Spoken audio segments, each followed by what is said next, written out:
Nah, ketika dipanggil kiai itu, ibu saya datang ke Jakarta, ya kan, lalu ke rumah saya.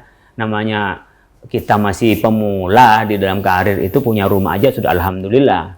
Nah, musola itu cuma 3x3. Nah, ibu saya itu minta, kamu udah sering ceramah, kok malah musolanya kecil katanya. Cobalah kamu tuh bikin, itu belakang masih kosong, bikin langgar. Madura kan bikin langgar biasanya. Iya. Nanti saya nggak ke Jakarta lagi kalau kamu nggak punya langgar. Jadi kayak di ultimatum. Terus saya bilang ke ibu saya, udah Mi, saya bilang ke Umi kan, nggak usah ribut-ribut. Nanti saya bikinkan masjid, bukan hanya musola, masjid bilang gitu. Saya nanti bikin pesantren. Padahal itu ya, itu khalus surur aja, membahagiakan orang tua aja biar kedengarannya enak. Mungkin ada malaikat lewat. Alhamdulillah setelah itu ya bisa merealisasikan. Tapi Umi setelah wafat, saya bisa dapat tanah ini, pesantren ini di Kalimulya, dan saya bikin masjid 3 lantai, pastinya pesantren, saya namain dengan An-Nafisa, karena ibu saya namanya Nafisa. Assalamualaikum warahmatullahi wabarakatuh. Tribuners, jumpa bersama saya Geok Mengwan dalam program Cerita Kiai. Program yang mengajak Tribuners untuk mengenal lebih dalam kiai-kiai yang ada di berbagai daerah di Indonesia. Mulai dari masa kecilnya, perjalanan spiritualnya, pengalaman dakwahnya, hingga tantangan mereka dalam berdakwah. Nah, dalam episode perdana Cerita Kiai kali ini kita akan mengenal lebih dalam mengenai Kiai Haji Muhammad Khalil Nafis. Kiai Khalil ini merupakan ulama yang merupakan yang tersohor, maksud kami, yang pernah tampil di beberapa televisi dan menjabat sebagai Wakil Ketua Umum Majelis Ulama Indonesia atau MUI, serta Ketua Badan Pengurus DSN MUI, serta pengasuh Pondok Pesantren Cendekia Amanah. Assalamualaikum Pak Kiai. Waalaikumsalam warahmatullahi wabarakatuh. Kabar sehat ya Pak Kiai hari ini, walaupun hujan ya, sekarang ya udah musim hujan lagi nih. Turun rahmat berarti. Turun rahmat, amin. Nah Pak Kiai, seperti judulnya nih, kita ingin mengenal lebih dalam mengenai Kiai. Mungkin bisa diawali dari cerita masa kecil Pak Kiai. Bagaimana mungkin bisa diceritakan ke teman-teman Tribuners? Saya ini orang yang lahir di Madura, keluarga biasa. Kalau dari jalur ibu itu memang keluarga kiai yang punya pesantren. Kalau dari jalur bapak adalah pengusaha. Tapi ya hidupnya ibu dan bapak saya memilih yang di pengusaha itu. Tapi anak-anaknya disekolahkan di sekolah agama, bahkan kita semua itu pendidikan agama di pondok pesantren. Baru setelah di pondok pesantren baru kuliah. Sama dengan saya dulu ketika ibtidaiyah itu di Madura, di Cirenguan, Sampang, Madura. Kemudian meneruskan sanawiyah di pondok pesantren Sidogiri, Pasuruan. Kemudian di aliyahnya saya pulang lagi ke Madura di Penyepen, Pamekasan. Kemudian saya meneruskan di Jamatul Imam Ibnu Saud Islamic University, dan mengambil juga saya itu di bidang fikih perbandingan madhab. Saya bersamaan saya juga mengambil bidang pendidikan agama Islam. Nah, baru saya S2 melanjutkan di UIN Syautul Jakarta, itu di fikih siasah. Dan kemudian S3 saya ngambil di Malaya University, mengambil ekonomi syariah. Jadi kehidupan memang sekolah agama. Saya dari kecil belajar Al-Quran, belajar kitab-kitab klasik, itu yang lebih banyak ditekuni. Sehingga memang aktivitas di dalam keluarga keagamaan yang lebih banyak. Tetapi ketika nyampe di Jakarta, tentu banyak hal-hal baru yang harus dipelajari. Pesantren, ilmu pesantren harus dikomunikasikan dengan perkembangan-perkembangan itu. Ya seperti orang-orang santri lainnya. Kalau pakai sarung lebih enak daripada pakai celana. Oke Pak Kiai, berarti Pak Kiai ini berapa bersaudara Pak Kiai? Saya ini ada 7 bersaudara. 7 bersaudara. Saya ini yang kelima. Jadi yang paling tua laki, perempuan, laki, kemudian saya. Adik saya dua-duanya perempuan. Nah, yang di Jakarta cuman saya. Karena kakak saya yang satu ada di Lumajang, ada di Surabaya, yang lainnya ada di Sampang, Madura. Yang Jakarta saya merantau ketepatan mendapat istri orang Betawi. Oh begitu. Jadi karena dapat istri orang Betawi nggak pulang lagi ke Madura. Udah betah di sini jadinya. Iya itu. Berarti Pak Kiai, selain Pak Kiai yang menekuni agama gitu ya, dari saudara-saudara Pak Kiai, ada lagi nggak selain Pak Kiai? Semua menekuni agama. Semuanya berarti ya? Jadi hanya satu kalau yang laki ya, kayak kakak yang paling tua itu namanya Abdurrahman Nafis. itu wakil ketua di MUI Jawa Timur, juga di ketua PWNU Jawa Timur, punya pesantren Nurul Huda. Kalau yang perempuan itu ada di Madura, yang tinggal dengan orang tua. Adiknya lagi di Lumajang, di Jawa Timur. Abdul Wadud itu dosen di UIN Jember, kemudian juga punya pesantren di Lumajang. Nah, kakak yang paling tua ini juga bersama dengan adik saya yang paling kecil untuk bikin pesantren. Nah, kakak saya yang paling pas atas saya yang nerusin pekerjaan orang tua, dia yang bisnis, yang memang di jalur meneruskan ke pekerjaan-pekerjaan orang tua. Jadi dari 4 bersaudara, 3 saudara ini nekuni di keagamaan dan di pendidikan. Sama-sama pengasuh pesantren. Kakak yang paling tua, yang nomor 3, dan saya. Nah, kakak saya yang perempuan, yang laki-laki, yang satu nerusin abah. Tapi adik saya yang paling kecil itu bersama dengan kakak yang paling tua yang di pesantren itu. Jadi 2 saja dari 7 itu yang tidak di bidang pendidikan dan keagamaan. Luar biasa. Berarti lingkungan emang agamis begitu ya Pak Kiai ya? Ya. Bisa dibilang seperti itu. Kalau dulu itu orang tua saya itu memberi pesan ketika saya mau berangkat ke Jakarta. Saya lebih bangga kamu punya pesantren daripada kamu punya perusahaan. Jadi itu yang terniang-niang. Nah, jadi di pikiran saya, jadi kalau saya bikin pesantren, pertama cara bakti orang hidup kepada yang orang tua yang meninggal kan melaksanakan wasiatnya. Jadi meskipun saya ketika itu sudah jadi dosen di UIN, jadi dosen di UI, ada yang kurang. Kenapa? Ada orang tua yang mesan pada saya dan ada dalam bawah sadar saya untuk bikin pesantren. Alhamdulillah. Setelah itu saya mencari kemungkinan untuk bisa mendirikan pesantren sehingga mendapatkan tanah 1 hektar lebih di Depok di Kalimulya ini, sehingga saya konsen. Ketika itu saya kaprodi di Pascasarjana UI di Kajian Timur Tengah dan Islam. Ya pas selesai ya saya langsung pindah ya konsentrasi mengasuh pesantren ini dan sambil berorganisasi di Majelis Ulama Indonesia dan di Nahdlatul Ulama. Luar biasa, berarti Pak Kiai ini udah punya ya insya Allah ya bekal di akhirat yang cukup gitu ya, pendidikan, maksudnya ilmu yang bermanfaat, kemudian juga dengan pondok pesantren ini. Luar biasa Pak Kiai. Oke Pak Kiai, ini ada nggak sih kebiasaan di masa kecil ini yang memorable? Mungkin kan ya namanya juga anak-anak ya gitu, kalau belajar tuh malas gitu, apalagi mungkin belajar agama yang bisa dibilang kan sebanyak orang yang kayak ngantuk gitu, ngaji tuh ngantuk dan sebagainya gitu kan. Nah, ada nggak sih yang memorable gitu, yang paling diingat sama Pak Kiai masa-masa kecil? Saya paling malas itu nyatat. Jadi mencatat itu paling malas karena menurut saya dihafal aja, ngapain dicatat. Oh, oke. Nah, yang kedua itu jadi kalau teman-teman punya catatan, saya sering itu kadang-kadang jahil sama teman, diumpetin gitu ya, biar sama-sama nggak baca dari catatan itu. Jadi biasa baca pada bukunya, diringkes sendiri, nggak diringkesin di dalam bentuk tulisan. Yang kedua, saya lebih senang itu kalau belajar sambil jalan. Sambil jalan? Jadi tidak diem.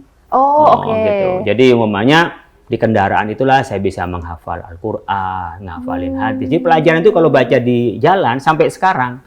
Jadi kalau saya masuk mobil, terus saya mau nulis jurnal, kan teman-teman yang mendesak biar segera profesor katanya. Nah, saya itu kalau di rumah lah nggak jadi nulis. Kalau masuk mobil, pegang laptop, udah saya lebih enak. Bahkan nulis kadang-kadang kalau nulis di HP gitu di mobil. Jadi sampai sekarang kebiasaan. Kalau belajar itu tidak di tempat yang kadang-kadang sunyi kan. Kalau teman-teman dulu di pondok itu kalau mau ujian nyari tempat yang sepi yang tidak dengar sama. Saya malah ngelamun kalau gitu tuh. Jadi harus banyak begini saya baca, itu saya lebih nyaman. Itu kebiasaan mulai dulu ya sampai sekarang ya begitu. Jadi keramaian itu yang membuat saya lebih konsentrasi. Karena kalau diem malah tidak dapat. Dan paling malas sampai sekarang malas mencatat. Hanya karena terpaksa berikutnya saya harus menulis kayak skripsi, menulis makalah dalam kuliah. Baru saya itu menulis pikiran, tapi mencatat dari yang saya baca itu sebenarnya aslinya malas gitu. Tapi terpaksa sehingga menjadi kebiasaan baru saya menulis. Ketika sekarang ada hal yang perlu saya torehkan, mengkomunikasikan ke publik dengan cara menulis artikel dan jurnal gitu. Oke, unik berarti ini. Biasanya orang kalau di perjalanan kan malas buka handphone apalagi laptop, kan pusing katanya. Tapi Pak Kiai justru malah bisa lebih konsen ya. Nah, Pak Kiai, selain dari keluarga yang agamis, apa sih yang membuat Pak Kiai ini pengen fokus gitu dalam bidang agama, dalam bidang pendidikan? Apa sih Pak Kiai? Kecelakaan aja sebenarnya. Kecelakaan. Gimana tuh Pak Kiai? Jadi dulu masih kecil itu, saya punya keinginan menjadi orang yang nekuni di sains. Jadi ketika saudara-saudara mondok, saya tuh minta sekolah umum. Jadi kan saya sekolahnya di Ibtidaiyah, saya minta persamaan yang negeri ke SD, karena biar bisa masuk di SMP. Tapi ketika itu orang tua sakit, nggak bisa membiayai saya. Nah, akhirnya apa? Ini sekolahnya ke pesantren lebih murah. Jadi ya kecelakaan di pesantren itu. Nah, pas ketika saya kuliah di Jakarta, saya aktif di organisasi namanya Pergerakan Mahasiswa Islam Indonesia. Saya inginnya tuh menjadi aktivis, menjadi intelektual gitu ya. Maka menurut saya itu yang hebat kalau dia ngisi di seminar, kalau jadi dosen itu. Jadi berpikirnya itu lebih pada yang umum sampai itu. Tetapi kecelakaan sekali lagi. Suatu saat saya ketemu dengan Ki Hasyim Muzadi, diminta menemani beliau ngisi ceramah di TV, salah satu TV swasta itu. Nah, kebiasaan itulah saya dipanggil Kiai. Oh, oke. Sebelumnya tidak. Jadi saya tuh ngisi di beberapa ya stasiun TV mengisi, tetapi saya itu ngisi sebagai ilmuwan. Ya, ada beberapa instansi itu, tapi berkenaan dengan keislaman, namanya kesehatan, berkenaan dengan namanya keluarga berencana dan seterusnya. Tapi posisi sebagai agamawan, tapi bukan kiai.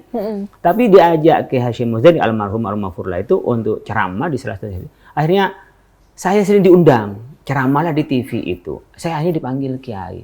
Nah, ketika dipanggil kiai itu, ibu saya datang ke Jakarta ya kan, lalu ke rumah saya. Namanya kita masih pemula di dalam karir itu, punya rumah aja sudah alhamdulillah. Nah, musola itu cuma 3x3. Nah, ibu saya itu minta, kamu udah sering ceramah, kok malah musolanya kecil katanya. Cobalah kamu tuh bikin, itu belakang masih kosong, bikin langgar. Madura kan bikin langgar biasanya. Nanti saya nggak ke Jakarta lagi kalau kamu nggak punya langgar. Jadi kayak di ultimatum. Terus saya bilang ke ibu saya, udah Mi, saya bilang ke Umi kan, nggak usah ribut-ribut. Nanti saya bikinkan masjid. Bukan hanya musola, masjid lah gitu. Saya nanti bikin pesantren. Padahal itu ya, itu khalus surur aja, membahagiakan orang tua aja biar kedengarannya enak. Mungkin ada malaikat lewat. Alhamdulillah setelah itu ya bisa merealisasikan. Tapi Umi setelah wafat, saya bisa dapat tanah ini, pesantren ini di Kalimulya, dan saya bikin masjid 3 lantai. Pastinya pesantren, saya namain dengan An-Nafisa, karena ibu saya namanya Nafisa. Masya Allah. Nah, jadi tadi mengarah keagamaan itu akhirnya orang persepsikan saya kiai. Nah, akhirnya saya penampilannya dulu saya tuh paling senang kalau nggak pakai kopiah. Oh gitu. Jadi, masih awal-awal berkeluarga itu ya kayak seorang ilmuwan gitu lah. Ya, karena sudah dipanggil kiai, kok nggak enak ya kalau nggak pakai kopiah. Sudah, ini kopiahan saya. biar menegaskan identitas tuh gitu ya Pak Kiai. Iya, bahkan disuruh sorbanan itu. Nggak bagus saya ceramah, masa nggak pakai sorban katanya.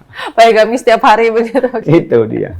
Nah, kalau dilihat-lihat nih dari yang saya googling nih, juga ngambil banyak short course gitu. Itu tuh apa sih Pak Kiai? Maksudnya kan udah dilihat nih S2 gitu kalau udah mentereng gitu di luar negeri pula.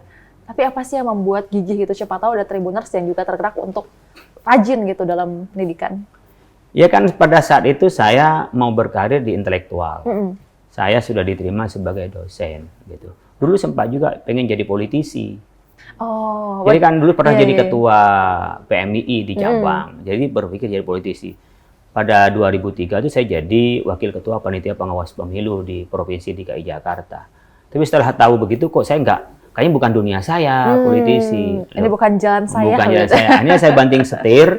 2004 itu daftar jadi dosen. Nah, diterima sebagai dosen. Saya ketika itu ngajar di UI, tapi juga daftar di UIN Syarifuddaullah Jakarta. Nah, dari dosen itu saya berpikir, kalau saya tidak banyak mendapatkan short course, tidak mendapat pendidikan, saya akan kalah dengan teman-teman yang lulusan dari luar, yang hebat-hebat itu. Akhirnya saya meneruskan S3 tuh ke Malaysia, di Malaya. Kan Malaysia saya grade-nya tuh tinggi dan dekat gitu ya.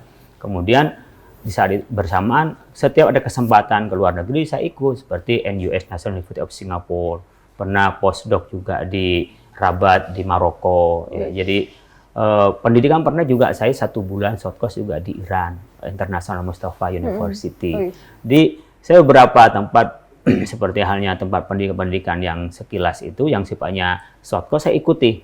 Untuk apa? Ya ini kayak harus bersaing karena intelektual itu tidak boleh kita ini mendek, dia harus belajar terus. Nah, di situ dia memacu saya untuk terus belajar karena merasa ke depan pasti muncul generasi muda yang lebih dari saya, dia itu lebih muda, maka saya harus punya bekal yang lebih juga karena akan bersaing dengan mereka. Jadi persaingan itu penting, merasa bersaing. Fastabiqul khairat.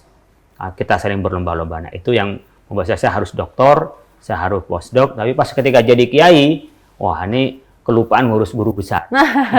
Masih ditanya terus sama teman-teman, kapan ngurus guru besar? Padahal tinggal 1 level lagi sudah naik ke guru besar. Gitu. Ini ya motivasi bersaing itulah yang menjadi motivasi kita, harus di mana ada kesempatan pengalaman, kesempatan untuk pendidikan kita lakukan itu. Jadi mengambil segala kesempatan ya. Iya.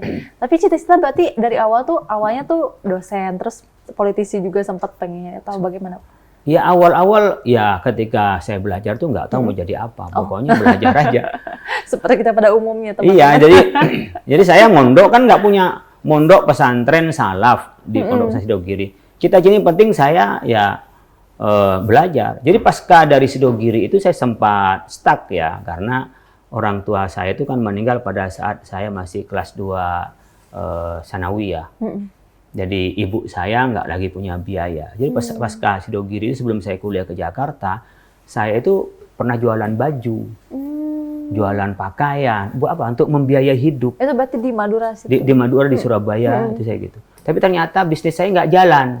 Oke. Karena bisnis nggak jalan, itu saya berpikir berarti saya harus sekolah. Iya.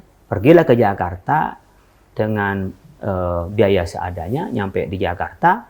Ya di mana yang bisa kita tempat tinggal. Jadi dulu tinggal di pondok pesantren di Cawang, Jakarta Timur, sambil mencari kuliah mana kuliah yang bisa memberi beasiswa karena saya tidak punya biaya. Gitu. Jadi sebenarnya untuk jadi apa, saya nggak tahu nyampe di Jakarta. Oh di Jakarta itu ada kuliah ini, kuliah itu baru tahu saya sampai di Jakarta. Disitulah kayak saya datang ke kebun, sementara di kebun banyak buah-buahan. Jangan sampai ini saya ketinggalan kesempatan ini. Jangan sampai kesempatan itu berlalu tanpa kita mengambil hikmah. Maka semua kesempatan itu saya lakukan. Maka saya S1 kuliah 2 sekaligus. Di Jamiatul Imam di Libya itu sekaligus sudah di Al-Azhar saat itu. Udah 2-nya saya ambil. Gitu. Kita sekolah dan selesai. Bahkan saya ada pendidikan kader ulama yang beda MUI. Saya lakukan juga. Jadi sehari itu saya kuliah 3 tempat. Saat itu. Saat yang bersamaan saya jadi ketua PMII. Nah di organisasi inilah kan munculnya menjadi politisi. Dulu saya ketua cabang, Caimin itu ketua PB, pengurus pusatnya. Jadi ada keinginan jadi politisi. Masuklah di panitia pengawas pemilu. Nah, jadi panitia pengawas pemilu ini akhirnya saya mengukur diri. Kayaknya saya tidak bakat. Saya banting ke intelektual. Mau jadi dosen, kuliah lah. Nah setelah jadi dosen, secara tidak sengaja menemani Kiai Hasyim Muzadi untuk ceramah-ceramah. Kok dipanggil kiai? Kok lebih enak jadi kiai nih? Kok nyaman? Kok nyamannya? Kenyamanan jadi kiai. Ini sekarang duanya kita lakukan sambil jadi dosen. Kayak tadi sebelum kita rekaman kita ngajar dulu di UI ya, ketepatan bisa ngajar di UI yang saya pertahankan sekarang hanya tinggal ngajar di UI dan di UIN. Kalau pernah ngajar di Trisakti saya berhenti, di IPB juga pernah saya ngajar. Waktu sudah nggak ada karena waktu harus ngurus pesantren, Cendekia Amanah, lalu kemudian berorganisasi di MUI dan di PBNU.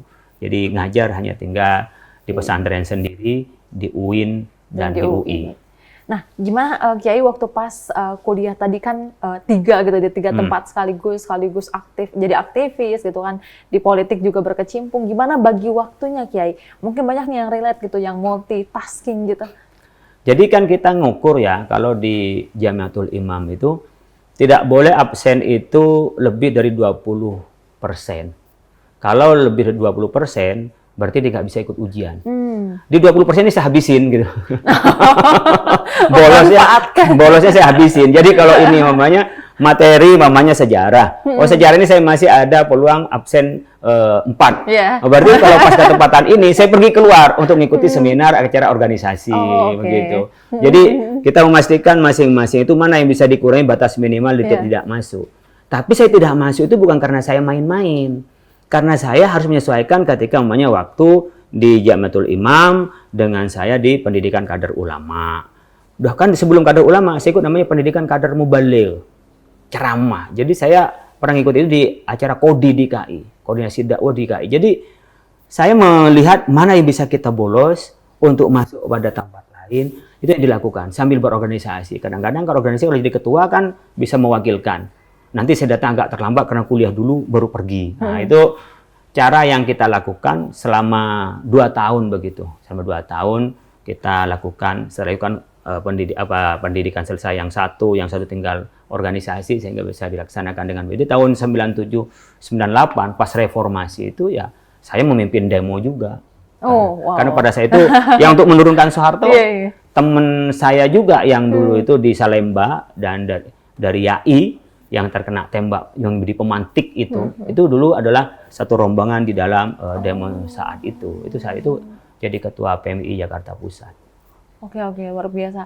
Berarti Pak Kiai kan kalau waktu pas di Madura mungkin karena lingkungannya juga mendukung gitu ya, maksudnya agamis semua gitu bisa dikatakan seperti itu. Tapi kan ke Jakarta udah heterogen banget gitu ya Pak Kiai. Gimana caranya kayak kita tuh biar tetap keimanannya tuh tebal gitu. Kadang kan karena udah capek, kemudian lingkungan juga seperti yang ya tidak terlalu kuat gitu agamanya. Gimana kita tetap ya kuat keimanannya gitu Pak Kiai? Kalau keimanan kita pasti kembali kepada Allah ya. Tapi anak muda kan nggak banyak begitu. Yang paling dekat adalah bagaimana kita menjaga harapan orang tua. Jadi ibu itu punya harapan kepada saya. Dari saya lah ibu itu berharap betul jadi orang sukses, jadi orang yang memelihara terhadap integritas dan keimanan itu. Nah, saya tidak mau mengecewakan ibu saya. Makanya ya saya lakukan ini gitu loh. Saya harus begini karena ibu senang begini. Jadi di-remind dari pesan-pesan orang tua untuk terus menjiwai kita. Maka penting barangkali orang tua itu menyampaikan kepada anak-anak kita harapan apa sih kepada anak itu. Mungkin pada saat itu anaknya cuek, tapi sebenarnya di dalam bawah alam sadarnya dia masuk sudah gitu loh. Masuk di alam sadarnya itu. Nah, kalau bisa hal itu dilakukan, itu kontrol yang paling kuat buat anak-anak, itu kontrol paling kuat. Jadi saya tuh berharap, saya memberikan kebebasan, tapi ini harapan saya. Nah, itu akan terus masuk ya. Tentu doa orang tua ya, pasti doa orang tua. Saya yakin betul doa ibu saya, doa abah saya kepada saya, sehingga saya bisa menjaga, meskipun umumnya kalau mau nakal kan nggak ketahuan. Iya, jauh katanya. Jauh dari orang tua. Tapi balik lagi ya, itu amanah dari orang tua begitu ya Pak Kiai ya. Oke, nah untuk pesantren sendiri berarti tahun berapa dididikannya ini? Pesantren Cendekia Amanah ini? Nah, saat saya menjadi pengajar di UI, kemudian saya juga di UIN, sambil ceramah-ceramah itu diingatkan untuk pesan orang tua yang lebih senang punya pesantren daripada punya pabrik, daripada punya perusahaan.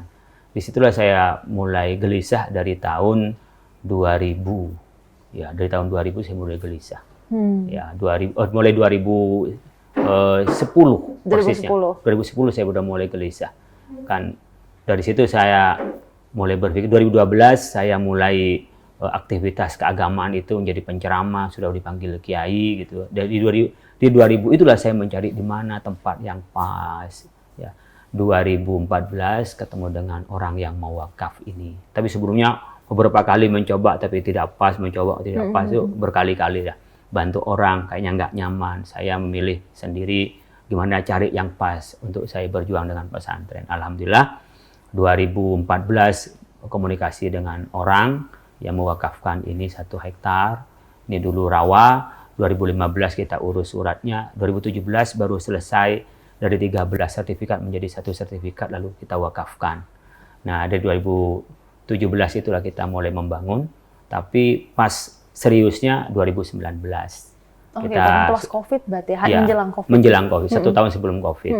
Nah, 2019 itulah kami karena sudah aula selesai, terus ada gedung lokal selesai, kami buka pendaftaran. Jadi pendaftaran pertama pesantren formal itu pada 2020 saat COVID.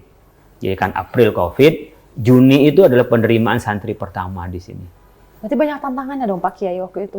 Ya banyak, karena ketika orang mau berangkat kan ada yang dari Gorontalo, ada Riau. Padahal santri pertama itu, ketika mau berangkat kesulitan berangkat. Ketika dibikin grup WA mereka untuk yang wali-wali santri, ada yang sudah siap berangkat, ada yang tak, nanti gimana nggak jadi lagi berangkat. Akhirnya kami putuskan tidak komunikasi pakai grup WA, japri saja yang mau berangkatkan anaknya ke sini. Nah, akhirnya berangkatlah ke sini. Ke saat itu ada sekitar 16 orang, kemudian sekitar ada 4 orang, berbekal 21 santri pertama kali. Pada tahun 2020 itu kita mulai pesantren ini sambil mengurus izin. Alhamdulillah tahun itu juga izinnya keluar. Ini kan sekolahnya SMP bukan sanawiyah. Nah, tapi berasrama, ada tahfidz Qur'annya, ada juga baca kitab Turos, kitab kuningnya. Ini 2020. Jadi kalau ditanya kapan mulai ini, pas COVID. Pas COVID. Iya, waktu orang susah ini itunya, tapi ini bisa survive ya Pak Kiai. Berarti sekarang udah berapa santri Pak Kiai? Alhamdulillah sudah 200-an santri di sini. 200-an santri dari 21 tadi ya? Iya, dan memang ini tidak untuk jumlah besar. Jadi memang yang terbatas nanti sekitar 400-an santri kalau sudah gedung terbangun semua. Oh, goalsnya 400-an santri. Karena ini kan baru separuh dari yang kita rencanakan dalam gambar itu. Dan santri di sini kan ada kasur 1, ada lemari 1, ada tempat interaksinya. Jadi memang tidak untuk padat ya. Jadi yang interaksinya lebih mudah, kemudian juga mungkin lebih terjaga kesehatan dan kebersihannya itu. Betul, berarti ini kan di Depok, ada rencana buka lagi di tempat lain nggak? Kita punya keinginan ya, ini kalau nanti mungkin di atas 2030. Jadi kalau ini tahun ini 2026 ada lulusan pertama anak-anak kita di SMA, dan nanti ada ruskin mungkin ke perguruan tinggi negeri, ada yang di dalam, ada yang di luar negeri, ada yang agama, ada yang umum. Nah, kan kita berharap di 2006, 2030 anak-anak ini udah selesai. Jadi kalau dia kembali ke kampungnya, kita akan support, dia akan mendirikan pesantren. Luar biasa. Jadi kita sebenarnya pengkaderan ke mereka. Nah, jadi di sana tinggal ini diinsert kepada mereka, jadi mereka menyebarkan di tempatnya masing-masing. Ada yang dari Gorontalo, ada yang Riau, ada yang Depok sendiri, ada yang dari Jawa. Kita berharap ini jumlahnya tidak banyak, tapi kita berharap ketika mereka keluar itu bisa melanjutkan untuk membuka pesantren berikutnya. Oke, nah Pak Kiai ini, bagaimana Pak Kiai ini memadukan antara ilmu agama dan ilmu pengetahuan nih dalam berdakwah? Ini yang kita coba lakukan di pesantren ini. Di pendidikannya SMP, SMA, tapi di sini ada tahfidzul Quran, ada juga baca kitab kuning. Sebenarnya kan ini warisan dari penjajahan, mendikotomi ilmu umum dan ilmu agama. Sehingga ada Kementerian Agama, Kementerian Pendidikan. Yang ngurus kuburan, ngurus masjid itu hanya Kementerian Agama. Kemudian kalau yang ngurus tentang dunia adalah Menteri Pendidikan. Padahal kita ini untuk asas para pejuang kita kemerdekaan, itu mengintegrasikan keduanya. Kemerdekaan diraih dengan nilai-nilai agama, seperti resolusi jihad. Kemudian ketika kita beragama juga tidak lepas dari soal nasionalisme. Dan kita sekarang sudah mulai mengarah pada integrasi ini. Di UIN membuka jurusan kedokteran. Di UI juga membuka jurusan agama. Di UGM dan seterusnya. Nah, kita ingin mencoba embrionya ini, anak-anak kita, gimana mereka ini punya ilmu agama yang cukup. Kemudian mereka itu nanti bisa memilih mau di jalur umum atau agama. Jalur umum pun dia punya basis agama, apalagi jurusan agama. Dia punya basis umum. Di sebagian pendidikan itu ketika agama nggak ngerti umum sama sekali. Ketika umum tidak ngerti agama sekali. Kita lakukan integrasi antar keduanya sehingga nanti menjadi manusia yang seutuhnya. Jadi pendidikan di sini ini hanya SMP dan SMA. Jadi ketika SMP itu target kita how to know. Gimana dia tahu, hafal, kemudian dia bacanya fasih Al-Quran, ngerti baca kitab, dan ngerti juga matematika, fisika, dan seterusnya. Di SMP how to know. Ketika dia masuk SMA, dia how to do. Gimana kita melatih kreativitasnya. Nahwunya sudah bagus, grammarnya udah bagus, gimana mereka tuh berbahasa Arab, berbahasa Inggris. Mereka sudah praktek, sudah nggak terlalu banyak teori. Yang sudah dihafal di SMP udah selesai. Di SMA adalah how to do. Kita berharap nanti ketika mereka kuliah, how to be. Dia mau jadi apa? Iya. Pilihan, saya mau jadi dokter, saya mau jadi umpamanya insinyur, saya mau jadi agamawan, dan seterusnya. Jadi mereka tuh sudah punya kayak kemampuan dasar untuk menjadi manusia seutuhnya. Tinggal dia memilih profesi apa yang mau dia tekuni selama hidupnya itu. Jadi mereka sudah bisa memetakan dirinya. Dan kemarin kita kerjasama dengan SQ tentang DNA masing-masing teman-teman ini, santri-santri itu dipetakan Anda cenderungnya kemana. Anda umum, kita kasih bekal umum dan agama. Anda mau agama, Anda sudah bekal agama dan umum. Kan nggak mungkin juga kita bicara agama saja, bicara faraid ilmu waris. Dia pasti ngerti dong hitung-hitungan, karena pembagian-pembagian adalah hitung-hitungan. Ilmu astronomi, ilmu falak dalam ilmu agama. Itu kan nggak mungkin dia hanya satu ilmu lepas dari agama. Sekarang astronomi dipakai untuk penentuan awal Ramadan, akhir Ramadan, lalu kemudian melihat bagaimana dengan perkembangan ya ilmu astronomi itu juga paralel dengan ilmu falak. Cuman ini saya mencurigainya adalah bagian dari strategi penjajahan ke Indonesia saat itu, sehingga dikotomi antara ilmu agama dan ilmu umum tidak boleh ketemu. Dan sekarang ada kesadaran untuk melakukan integrasi. Nah, dakwah kami yang lakukan juga keluar begitu. Saya basisnya adalah pesantren salaf, saya harus belajar ilmu filsafat, saya harus juga mengikuti bagaimana teman-teman di ilmu kesehatan, karena saya harus bicara kesehatan perspektif agama. Apalagi ekonomi, memang saya menekuni di situ. Saya di Dewan Syariah Nasional sebagai ketua, saya harus ngerti SBSN, saya harus ngerti pasar modal, saya harus ngerti asuransi, saya harus ngerti perbankan. Karena bagaimana bisa menginsert atau mengguiden tentang perilaku bisnis ini sesuai dengan syariah? Nggak mungkin. Kalau kita nggak. Demikian juga ketika kita melakukan respon terhadap perkembangan zaman, perkembangan perilaku, saya selalu meresponnya berkenaan dengan keagamaan Islam. Sehingga modal saya adalah keislaman, tetapi saya berusaha untuk bisa mengerti di luar itu agama Islam dan arti keilmuan Islam itu untuk direspon dari Islam. Yang direspon dari ilmu psikologi, dari itu adalah bagiannya orang lain. Karena saya basisnya adalah agama, maka saya harus memotret itu dari perspektif agama. Bisa saja sama jawabannya dengan mereka, bisa saja juga berbeda. Gitu ya. Oke, baik. Pak Kiai, apa harapan Pak Kiai ini untuk generasi muda Indonesia dan bagaimana mereka bisa berkontribusi ke masyarakat? Setiap hidup itu ada tantangannya, dan ada zamannya, dan ada generasinya. Kalau saya menerima murid setiap tahun itu punya karakter yang beda. Angkatan ini beda dengan antara angkatan tahun lalu. Selalu beda. Cara ngeresponnya, cara kecerdasannya, cara perilaku, cara belajarnya. Oleh karena itu, setiap zaman pasti ada tokohnya. Ya, setiap tokoh pasti ada zamannya. Nah, itu pasti. Begitu di dalam kehidupan ini, Anda jangan lewatkan waktu-waktu yang sangat penting masa muda itu untuk mengisi diri. Saya merasa kurang, banyak kurang. Kenapa dulu saya tidak begini? Padahal saya dulu berusaha untuk belajar. Apalagi orang yang berusaha tidak belajar umpamanya, atau waktunya habis dengan main-main. Oleh karena itu, sempatkan belajar. Dan godaannya sekarang adalah copy paste. Adalah mengandalkan alat. Seperti kecerdasan tiruan ya kan, AI, akal imitasi. Nah, kan AI itu imitasi, akal imitasi. Akal imitasi. Akal imitasi. Jadi akal tiruan. Dia bisa lebih senang berkomunikasi dengan mesin daripada dengan orang. Dan yang paling parah adalah menganggap mesin yang dijawabkan karena masuk pada akalnya dianggap sebuah kebenaran. Nah, kebenaran tidak diverifikasi dengan orang yang ahli. Nah, ini yang bahaya nanti menjadi kebenaran semu. Nah, oleh karena itu, pesan saya belajar dengan sungguh-sungguh dan harus ada gurunya. Apalagi bagaimana harus ada gurunya, harus ada yang membimbingnya, harus ada yang menontonnya. Meskipun bisa ngambil dari mana aja informasi, harus ada verifikatornya. Agar apa? Keyakinan kita, ilmu kita itu ada dasarnya. Kita sebut dalam Islam namanya harus ada sanadnya, mata rantainya. Jadi ada transmisi dari ilmu itu. Kalau dalam Islam itu kewajiban itu. Dalam ilmu hadis harus ada mata rantai yang bisa dipercaya.